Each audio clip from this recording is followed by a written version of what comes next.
Hey, my name's Matt Walker. Thanks for stopping by for a quick training talk. So today we're going to talk about a scenario involving communications contingencies. So in this case, it's a hospital-to-hospital transfer lasting about 4 hours. The patient develops an increase in pain and requests pain medication. Based on my reading of the scenario, the administration of pain medication would be indicated. The paramedic doesn't have any radio service, and cell phone service is often on, and they don't have the receiving facility's phone number in the paperwork. So there's a few problems we can identify. The first one, requiring paramedics to speak with a physician for pain medication. In today's world, definitely understandable, especially with the opioid crisis and opioid dependency.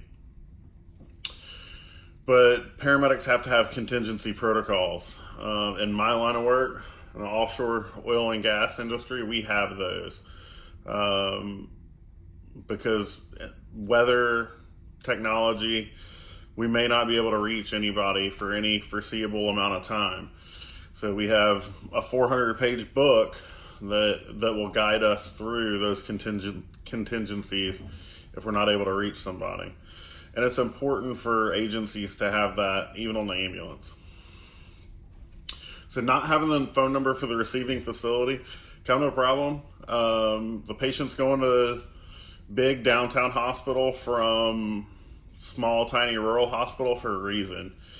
That patient can get very sick very quick, and you want to be able to rely on the specialist at big downtown hospital to give you advice. So always make sure you have that phone number before you leave. And then the final problem, you have the upset patient who's just becoming more and more upset that they can't get that pain medication for stuff that's not in your control or theirs. So some potential solutions.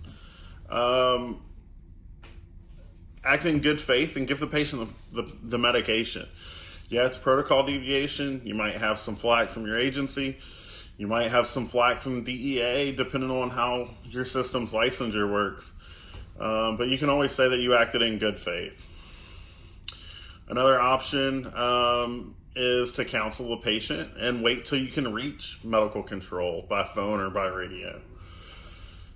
And then finally, when you get cell service, reach out to your communication center, because even if you don't have that number, they probably do, because the majority of agencies will verify acceptance for a transfer.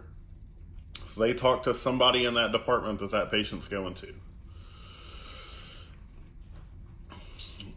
And finally, bigger, more systemic issues that will solve and prevent the problem in the future.